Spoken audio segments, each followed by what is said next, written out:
Hey, welcome back. My name is Jeff Harrison. And once again, we're dealing with the issue of anxiety and moods, especially with women, but it happens with men.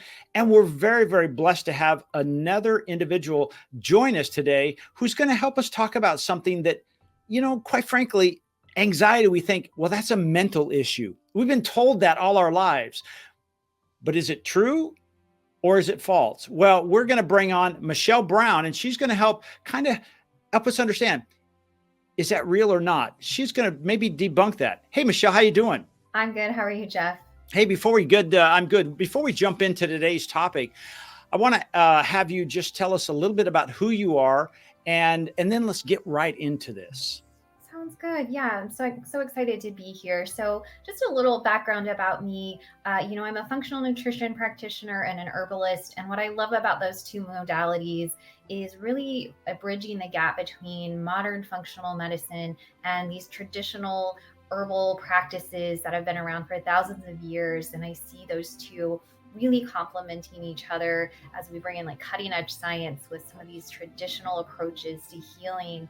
And I got into this work from my own struggle with my health. I was diagnosed with Hashimoto's, actually not until my 30s, but I struggled with my thyroid for a few decades before that. And that looked like a lot of low energy and depression and just struggling with my digestion. And I didn't get any answers, from anyone really, from my doctor or anything else I was trying to do until I learned about this functional approach where I really recognized that there were some things going on in my body that I could actually address, like nutrient deficiencies, my gut health, um, my mood, my nervous system response.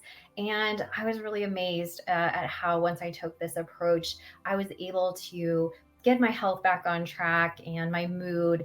And that just really became a passion for me in helping other men and women around the globe to really just get in control of this situation that can feel so overwhelming, right? When we're Mm. struggling with our mood, it can feel really tough, right? Really overwhelming. And we can be really just, really down about it, right? Like, what do we do? We've been looking for answers. And there are answers, and I really love helping my clients to connect the dots between what they're experiencing with their mood and what's actually going on in their body.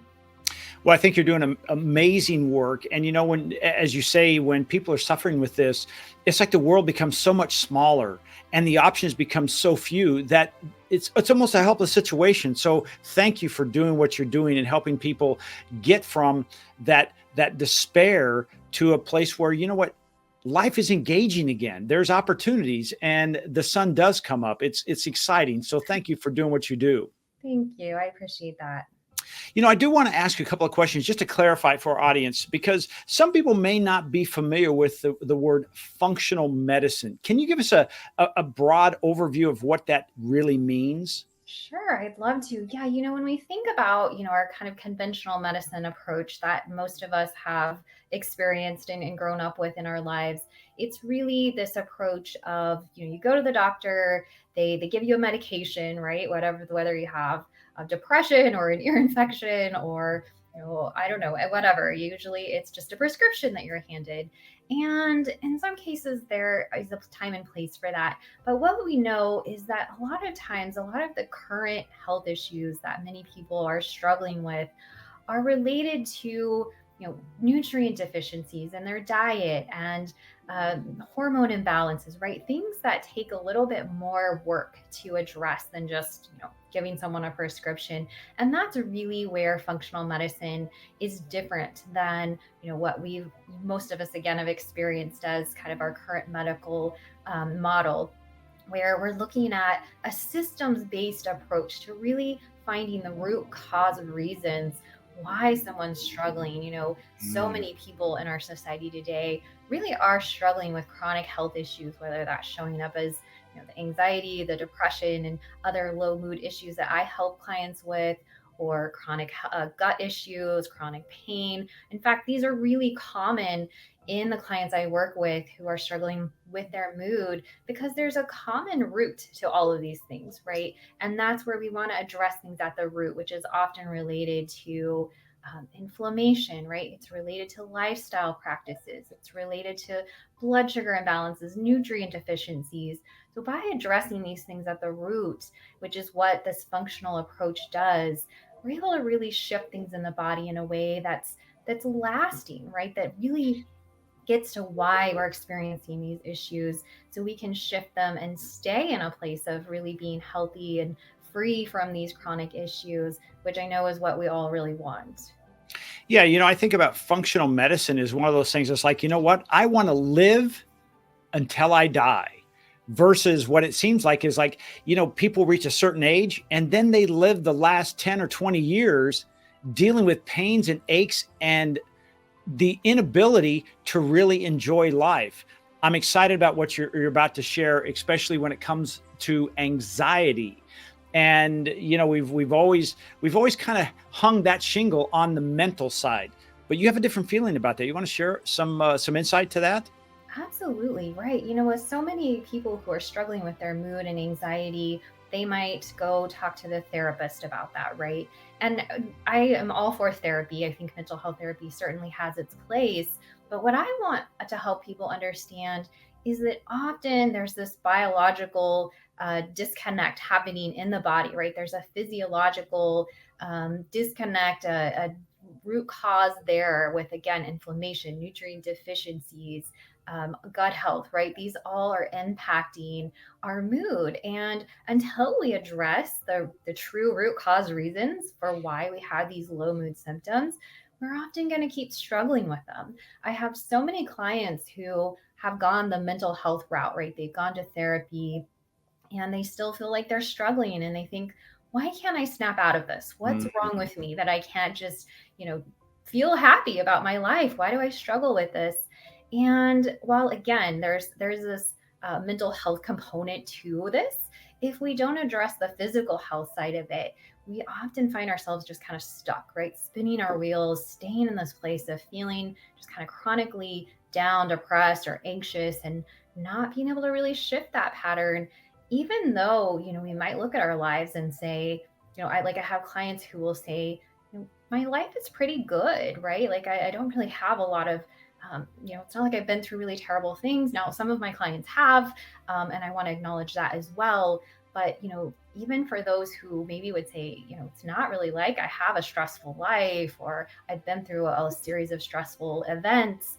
And yet I'm still in this place of just not being able to really shift my mood and feel, happy and calm in my body. There's just this underlying sense of anxiety that seems to follow me around wherever I go, and I can't snap out of it.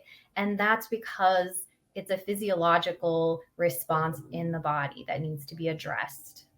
So are you saying that it's almost like saying, hey, even though you may be a Ferrari, I'm not calling you a car, but let's use that as an example.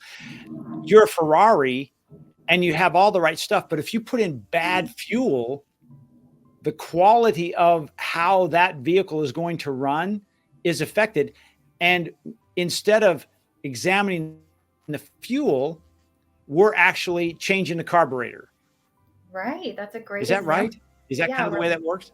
absolutely. We're like looking in the wrong direction, right? And we need to make sure, we need a good carburetor on our Ferrari. I'm sure I know nothing about cars, but I'm sure they need a good carburetor. But that's not going to make a difference if it's if it's the wrong fuel, right? We need to make sure, and that's that root cause approach where we're looking at what's really underlying these symptoms that are showing up in my body and how can I shift that so that I can get lasting results, right? We don't want to just put a band-aid on it and just ignore things, right? I think that's another approach that's really common with our mood struggles, right? We kind of just try to ignore it, push past it, and our body, again, it's telling us something's out of balance. So we want to tune into and listen to that and ask, like, what's really driving these low mood symptoms for me?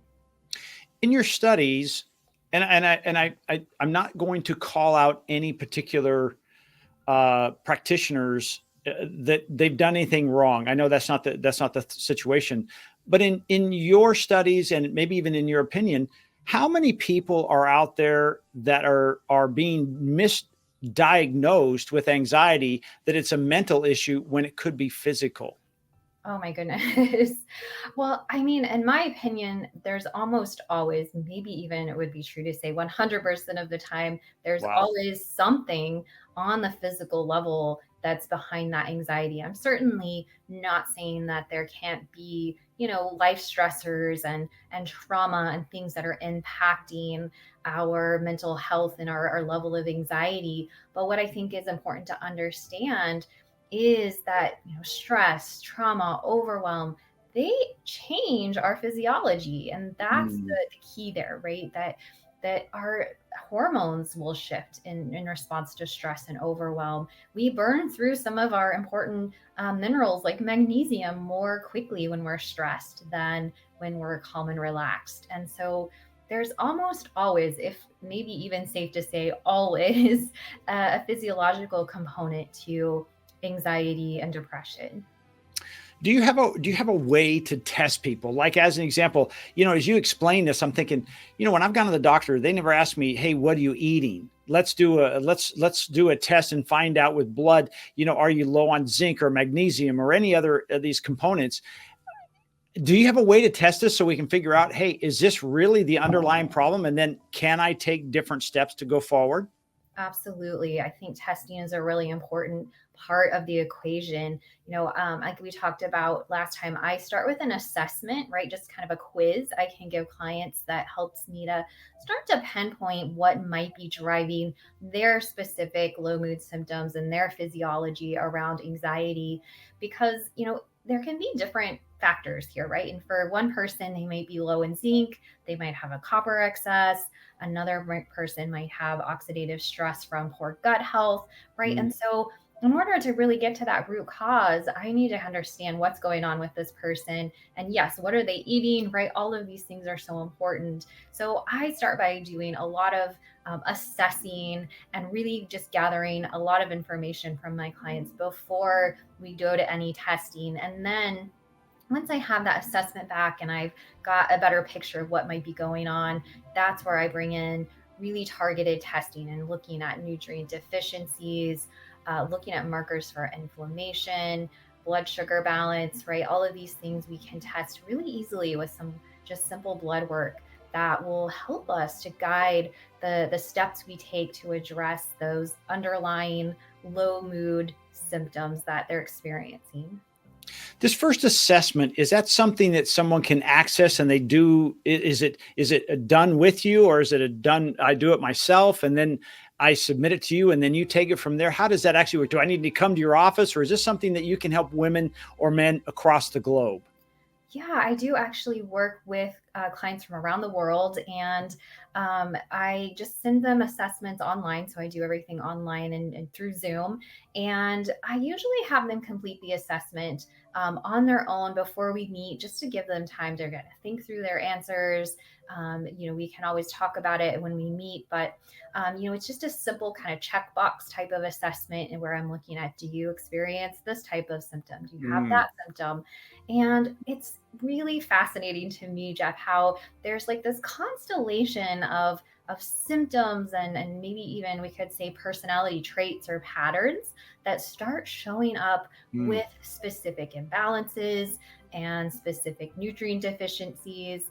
And for one example, I often assess for methylation issues with clients. And methylation is something that a chemical process that happens in our body, and it controls a lot of things, including how our body turns on our DNA and how we detoxify. And it can have a big impact on our mood. And we know people who struggle with chronic mood issues often have methylation issues. But we also know that there are certain traits and patterns that can show up. So, for someone who, like me, when I was in high school, I was, a very driven person. I was very perfectionistic. I Mm. heaven forbid I get, a B on a test, right? I had to get all straight A's. And, these are people who tend to be more prone to depression, which I was, who might be prone to eating disorders, which was me as well. And so, I had these undermethylation traits. And by recognizing that there's this kind of constellation of traits around these specific imbalances, then I know where to kind of target my testing. We can test for something like methylation imbalances pretty easily, which then guides how we're going to address these specific low mood symptoms that are showing up. So in my case, as an undermethylator, I needed support to balance my methylation, and there are specific nutrients that can help do that, as well as always addressing inflammation. I find that is a key piece in any type of again, what I just call low mood issues with anxiety or depression. There's this underlying inflammatory mechanism that's often behind a lot of these symptoms. You've mentioned inflammation a couple times there. And as I understand, a lot of times you think, okay, inflammation comes from an injury or an infection or an illness, but it actually can come from the food we eat. Isn't that correct? That is very true, right? A lot of us are eating more inflammatory diets, right? So Mm, if we aren't getting enough protein and healthy fats and fiber, that's going to impact our blood sugar balance, because what's left, right, is the carbohydrates. And carbohydrates, turn into glucose in our blood, which we can use to burn for energy. But if we have too much blood sugar, blood glucose, that amps up a lot of inflammation in the body. And it's really a driving factor in a lot of chronic health issues today. I see a lot of chronic issues with my clients, even though they're coming to me to address trauma and mood and mental health concerns. They're often also telling me they have gut issues, they have digestive issues, they have chronic pain, maybe they mm. have autoimmune conditions. So there's that link there with the inflammation, right? It's going to really shift the way the body uses energy, the way that our immune system functions, and going to show up as a lot of these chronic inflammatory conditions that many people are struggling with today. Well, do me a favor. You said you offer an assessment. How does someone get in touch with you to take that assessment and find out, hey, is there an answer here that I haven't even thought about, which is more physical, not psychological? Yeah, so I have an assessment. I call it my mood fix assessment, and I look at neurotransmitters that actually impact our mood. So, right, when I think of neurotransmitters, these are what I like to call our feel good chemicals in the brain, Mhm. right? So, serotonin is that feel good chemical that we feel happy and alive and relaxed and not depressed and feeling like there's that black cloud hanging over our head. I think of dopamine as that neurotransmitter that helps with focus, with being alert and able to get things done. I think of GABA as another neurotransmitter that really helps us to feel good. And if it's low, we might experience anxiety. We might have Mm. trouble finishing tasks and staying focused as well. So we can actually start assessing these neurotransmitter systems. And again, there's this like constellation pattern of symptoms that will show up for each of these in different ways. So you can take that assessment, you can figure out which of your neurotransmitter systems might be low. And then there's really specific targeted ways to support each of these systems. And I've seen that really help women shift their mood and their ability to stay focused. And sometimes even things like struggles with eating patterns, right? Like Mm. reaching for food, as a pick me up, or just a kind of reaching for food as a way to feel good about themselves, right? It's sometimes just addressing these neurotransmitter systems can shift some of those behaviors as well. So that is a free assessment that I offer, and people can go to my website, botanicea.com, and find that there and take that assessment and start figuring out some steps they can get started with to shift their neurotransmitter systems and really support those so they can start feeling that sense of calm and being what I say embodied, right, in their body and in their nervous system without feeling overwhelmed. Well, Michelle, this has been a real eye-opening experience because we do, or we have, as in general society, taken on the whole idea of anxiety as that is a mental health issue. And boy, it's one of those things. It's like, do I want to tell anybody that I'm anxious because they might think I have some mental issues, when really through your free assessment, which information's on the screen now, you can go to it in the description, and you can take this free assessment she's offering to figure out, hey, it has nothing to do with me mentally. That is a side effect. It really goes deeper than that. Michelle, I also understand that, you talked about stress, and stress drives some issues in our life. You also have a free giveaway for 10 things to help us reduce our stress. I saw it before we came on air. I have to be honest, I did take a step or two with a couple of those, and you know what? They help. How does somebody get a hold of one of those? Yeah, so that's just another free offer that I have. It's called my Mood Reset Method Top 10 Strategies. And this is where I recommend anyone who's struggling with their mood really start with resetting their nervous system biology, and addressing some of these factors that we've talked about that are driving these low mood symptoms. So you can get that at the same place you can get the neurotransmitter assessment, and check that out and get started. They're really simple ways that you can start supporting your mood and mental health and really see a shift in how you're feeling in your body. Michelle, I just want to thank you again for being here, taking some time, and really helping us kind of, if you will, kind of pull back the curtains on debunking the myth of anxiety, because I know there's got to be a lot of people out there, and something that I wasn't expecting you to say when you said almost 100%, if not everyone, should consider, hey, there's a different thing. It's not mental. Let's look at this assessment. If you're dealing with that right now, you're watching this at any point, her website is open 24/7, and that assessment is there free for you to take that.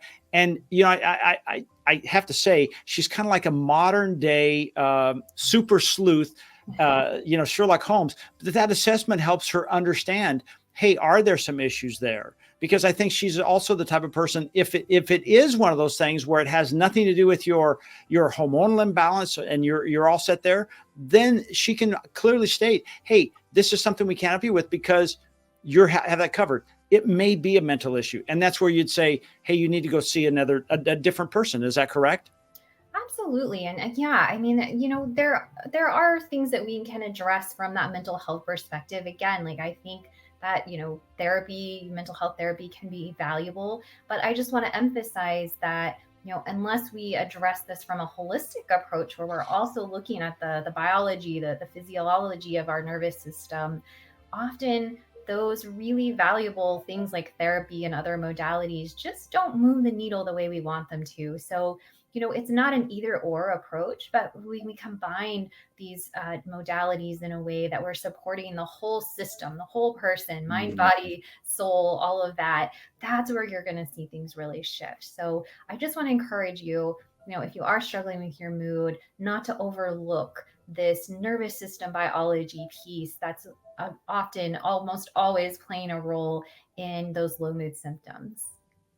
Michelle, thank you so much. And for those of you who are watching today, whether it's live or it's another time, and you say, hey, that sounds like me, these are some things I'm dealing with, go to the information in the description, click on the link, go take that assessment and find out where you are, that there is an answer.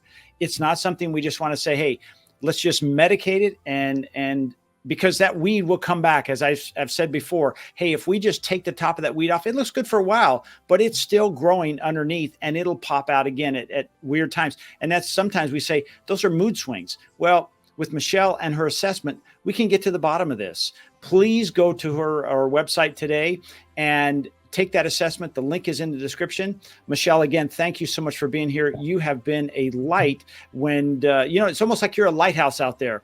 There is an answer. Thank you so much for joining us today. Thanks for having me.